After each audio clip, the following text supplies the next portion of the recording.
Welcome to my channel HV Insight.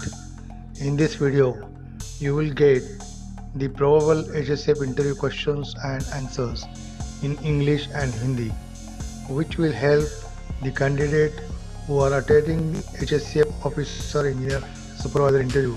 So stay tuned with me till end of the video. Only my request is, if you like the video, please share it and do not forget to subscribe my channel.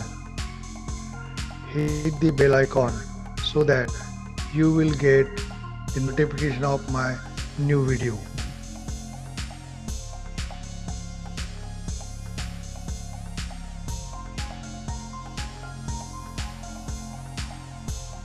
Question 1. What is safety tag? Safety tags are used to prevent accidents in hazardous or potential hazardous situations that are out of the ordinary, unexpected, or not readily apparent. Tags shall be used until the identified hazard is eliminated or hazardous operation is completed. सुरक्षा tag का उपयोग खतरनाक या संभावित खतरनाक स्थितियों में दुर्घटनाओं को रोकने के लिए किया जाता है, जो साधारण, अप्रत्याशित या स्पष्ट रूप से स्पष्ट नहीं है। टैग का उपयोग तब तक किया जाएगा जब तक कि पहचाना गया खतरा समाप्त नहीं हो जाता या खतरनाक ऑपरेशन पूरा नहीं हो जाता। Question 2. What is safety program? Safety programs provide guidelines that direct procedures and include checklists that can make work environment safer by preventing mishaps. Workers are required to know safety procedures that need to be followed in their specific department or area. सुरक्षा कार्यक्रम दिशा निर्देश प्रदान करते हैं जो प्रत्यक्ष प्रक्रियाओं और जांचकर्ताओं को शामिल करते हैं, जो हादसों को रोककर कार्य वातावरण को सुरक्षित बना सकते हैं। श्रमिकों को सुरक्षा प्रक्रिया को जानना आवश्यक है, जिनका पालन उनके विशिष्ट विभाग या क्षेत्र में किया जाना चाहिए। Question 3. What is safety attitude? Safety attitude refers to employee tendency to respond positively or negatively towards a safety goal, idea, plan, procedure, prevention or situation. सुरक्षा दृष्टिकोण कर्मचारियों की प्रवृत्ति को सुरक्षा लक्ष्य, विचार, योजना, प्रक्रिया, रोकथाम या स्थिति के प्रति सकारात्मक या नकारात्मक प्रतिक्रिया देने के लिए संदर्भित करता है।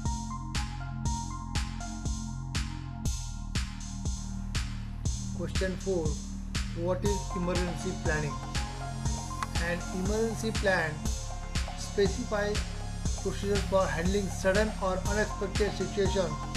The objective is to be prepared to prevent fatalities and injuries, reduce damage to buildings, stock and equipment, that is property.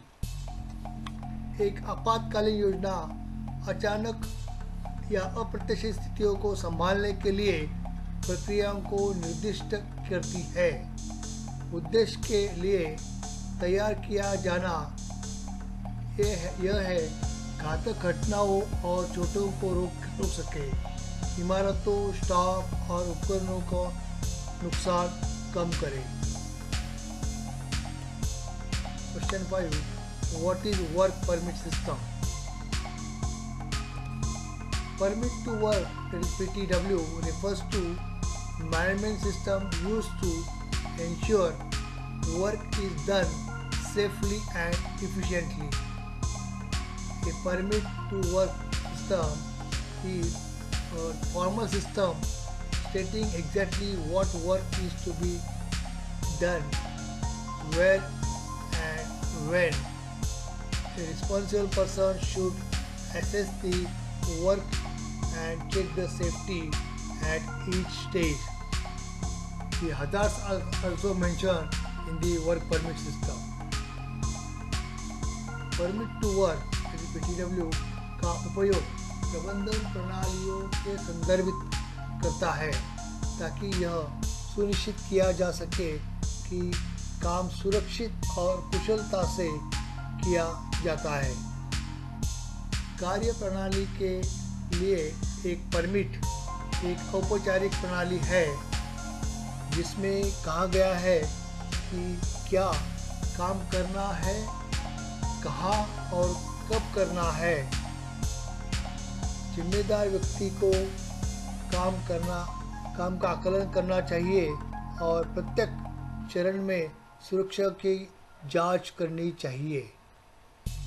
इसके अंदर हज़ार्ड भी मेंशन किया रहता है। Question 6, what is work at height? Work at height means work in any place where, if precautions were not taken, could fall a distance liable to cause a personal injury. OSHA requires that all protection to be provided at the elevation of 4 feet in general industry workplaces, 5 feet in shipyards, 6 feet in the construction industry and 8 feet in longshoring operations. ऊंचाई पर काम का मतलब है किसी भी जगह पर काम करना जहां अगर सावधानी न बरती जाए तो व्यक्ति को व्यक्तिगत चोट लगने की संभावना होती है। OSHA के अनुसार सामान्य उद्योग कार्यस्थल में 4 फीट की ऊंचाई पर काम करने के लिए ना गिरने के लिए सुरक्षा प्रदान की जाना चाहिए। Question 7, what is confined space? If the space has limited ways to get in and out, it could be confined space. A open top tank would have a limited openings for entry and exit. Second, the space is not intended for continuous human occupancy. This means that space was designed to hold something other than the people. Examples include tanks and manholes. This is called confined space, the limited space where man cannot easily get in or get out. अगर किसी जगह के अंदर या उस जगह से बाहर निकलने के लिए सीमित क्षेत्र हो तो उसे confined space या सीमित स्थान कहते हैं। उदाहरण के तौर पर एक खुले टॉप टैंक में प्रवेश और निकास के लिए सीमित क्षेत्र होगा। एक ऐसा क्षेत्र जो मानव को निरंतर काम या संलग्न रहने के लिए उपयुक्त नहीं है। इसका मतलब है कि यह क्षेत्र को लोगों के अलावा कुछ और रखने के लिए डिजाइन किया गया है। उदाहरण में टैंक और मैनुअल शामिल है। Question 8, what is excavation? Excavation is the process of moving earth, rock or other materials with tools, equipment or explosive or manually is called excavation. उत्खनन एक प्रक्रिया है जिसमें जमीन से मिट्टी निकालना, चट्टान या किसी अन्य चीज़ों को जमीन से अंदर से खदेड़ना शामिल है। यह प्रक्रिया के लिए हाथ या किसी उपकरण का या विस्फोटक का उपयोग किया जाता है। Question 9. What is scaffolding? Scaffolding, also called scaffold or staging, is a temporary structure used to support a work crew and materials to aid in the construction, maintenance and repair of buildings, bridges and all other man-made structures.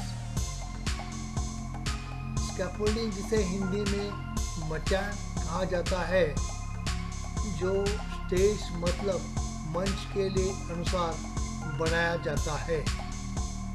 यह एक अस्थायी संरचना है जिसका उपयोग इमारतों और पुलों और अन्य सभी मानव निर्मित संरचनाओं के निर्माण, रखरखाव और मरम्मत में सहायता के लिए किया जाता है।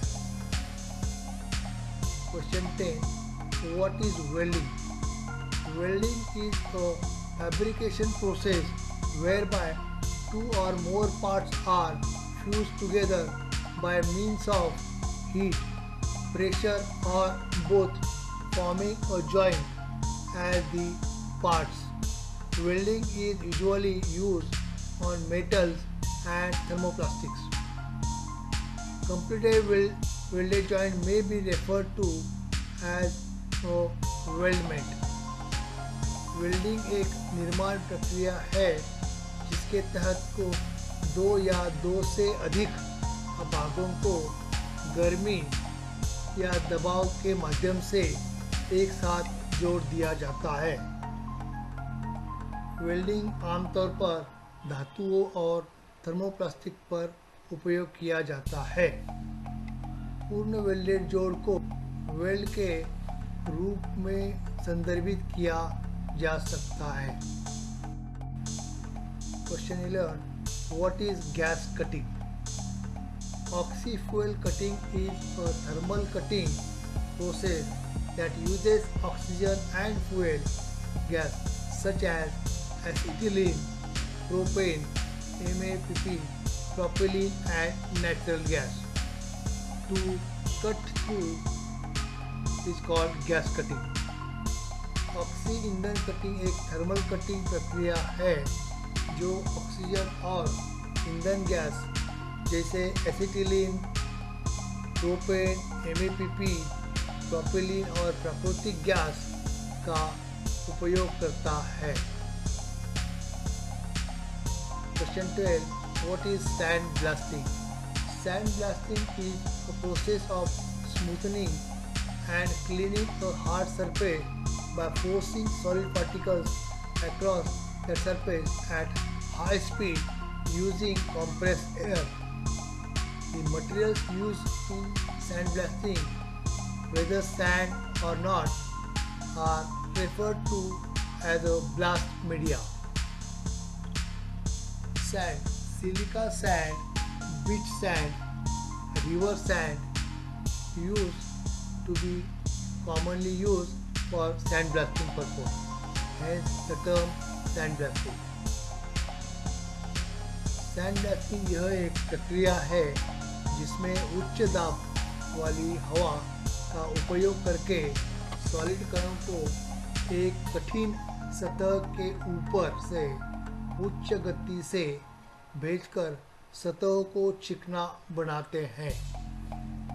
सैंडब्लास्टिंग में जो मटेरियल का उपयोग करते हैं उसे ब्लास्ट मीडिया कहते हैं। रेत, silica sand, beach sand, river sand का उपयोग आमतौर पर सैंडब्लास्टिंग के लिए किया जाता है, इसलिए सैंडब्लास्टिंग शब्द का उपयोग किया गया है। Question 13. What is LEL? That is low exposure limit.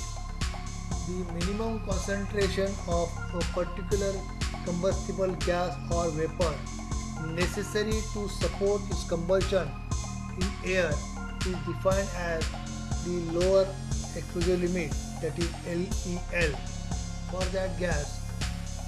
Below this level or below this concentration, the mixture is too lean to burn. किसी विशेष दहनशील गैस या वाष्प की न्यूनतम सांद्रता हवा में उसके दहन का समर्थन करने के लिए आवश्यक है, जिसे उस गैस के लिए निम्न विस्फोटक सीमा LEL के रूप में परिभाषित किया गया है। इस स्तर के नीचे मिश्रण जलने के लिए बहुत दुबला माना जाता है, तो मतलब मिश्रण जल नहीं सकता। Question 14, what is UEL? There is upper explosive limit. The maximum concentration of a gas or vapor that will burn in air is defined as the upper explosive limit, that is UEL. Above this level, the mixture is too rich to burn.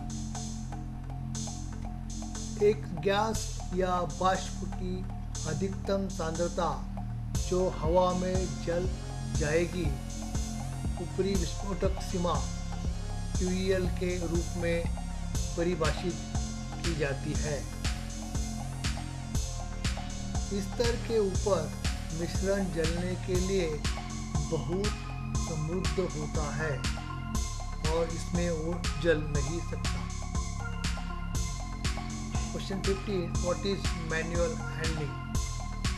Manual handling refers to any activity requiring the use of force by a person to lift, lower, push, pull, hold or restrain something. Putting boxes on shelves, painting, gardening, cleaning, writing and typing are some examples of the manual handling task. And manual handling injuries include strains and sprains. Manual handling किसी भी गतिविधि को संदर्भित करता है जो किसी व्यक्ति द्वारा बल के उपयोग की आवश्यकता होती है, किसी चीज को उठाने, कम करने, धक्का देने, खींचने, पकड़ने या नियंत्रित करने के लिए हो जाता है। अलमारियों पर बक्से लगाना, पेंटिंग करना, बागवानी का काम करना, सफाई काम करना, लेखन और टाइपिंग मैनुअल हैंडलिंग कार्यों के कुछ उदाहरण हैं। मैनुअल हैंडलिंग चोटों में शामिल है उपभेदों और मोच। मैनुअल हैंडलिंग की वजह से मोच हो सकती है या उपभेद हो सकते हैं।